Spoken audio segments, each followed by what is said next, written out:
మిత్రులకు తెలియజేయడం అనగా ఈ రోజు జవహర్ నగర్ పిఎస్ లిమిట్స్ లో రాచకొండ సిపి సుధీర్ బాబు గారి ఆదేశాల మేరకు డీసీపీ మల్కాజ్గిరి మేడం ఆధ్వర్యంలో జవహర్ నగర్ పిఎస్ పరిధిలోని వికలాంగుల కాలనీ డబుల్ బెడ్రూమ్స్ లలో కార్టన్ సెర్చ్ ప్రోగ్రాం నిర్వహించడం జరిగింది. ఇట్టి ప్రోగ్రామ్ లో వికలాంగుల కాలనీలోని 24 బ్లాక్ లో సుమారుగా 200 హౌసెస్ తనిఖీ చేయడం జరిగింది.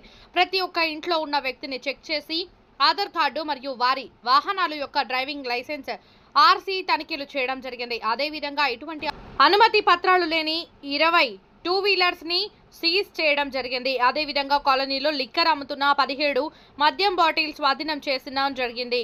ఇటీ కార్యక్రమంలో సుమారు 130 మంది పోలీస్ బృందాలు 12 టీములుగా విడిపోయి వికలాంగుల కాలనీ 24 బ్లాకులను పూర్తిగా చెక్ చేయడం జరిగింది. ఆపరేషన్ డీసీపీ మల్కాజ్గిరి మేడం ఆధ్వర్యంలో నిర్వహించడం జరిగింది.